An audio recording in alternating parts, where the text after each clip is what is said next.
Now, child rights activists are sounding alarms on parents who post images of their children online.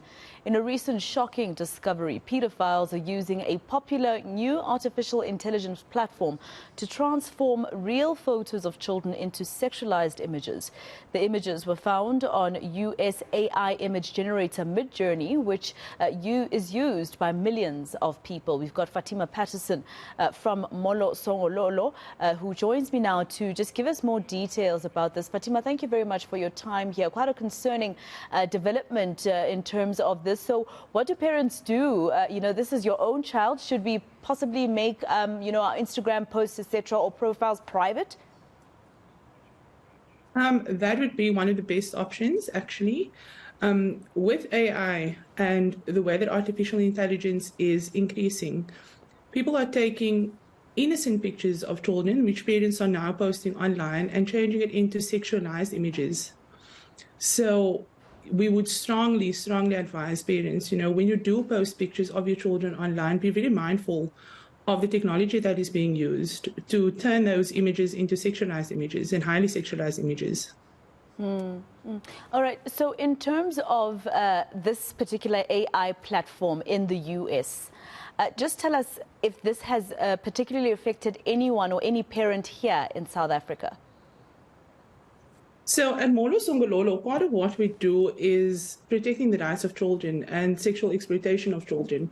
What we have found more recently is that there has been an increase in sexualized images of children being distributed online. And these are using various forms. So it is children that are, first of all, possibly taking pictures of themselves and sending it to their friends. There's been an increase in children taking pictures on schools and that floating around. And then there's also something known as sexual grooming, right? And these are older gentlemen or older females that are grooming children to take sexualized pictures of themselves. Particularly with AI, there has been a bit of an increase, but to our knowledge, there is a big boom, but it's not yet as big as what it is in the US. All right. So just tell me, this also is quite tricky because it also borders on people's rights, in terms of access, in terms of expression, wanting to express themselves the way they want on any platform that they choose. So how do we work around that? So recently, Molo Songololo has partnered with or attended a roundtable discussion with the Film and Publications Board. And they were looking into, exactly that. How do we protect the children and how do we protect these images? So freedom of expression is very important, right? But the manner in which we do it. So if you're using platforms such as Instagram or Twitter, there is manners in which you can make your pictures private, especially when it comes to your kids. So if you are posting, pictures of your children, even if it's innocent pictures, I would highly advise that you make your profiles private. Especially, so that the people that has access to it is mainly people that you know.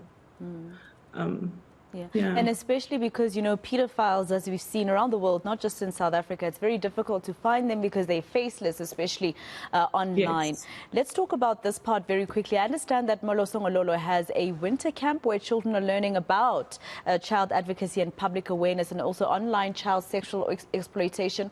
Tell us more about that and, how parents who are watching right now can also just advise their children a little later when they come back from school or wherever they are.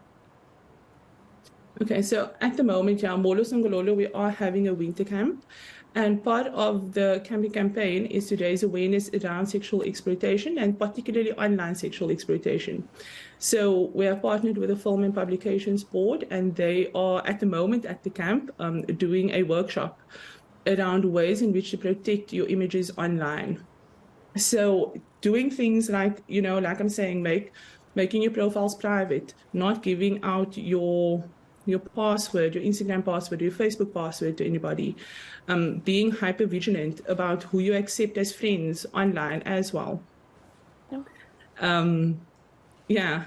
And then also, being aware of who you associate yourself with, even on schools.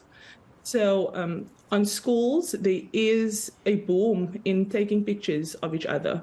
I mean, it's called bashing, right? So you're in a relationship with somebody, you then take sexualized pictures of each other, you send it to each other, and once you break up, those pictures then go online.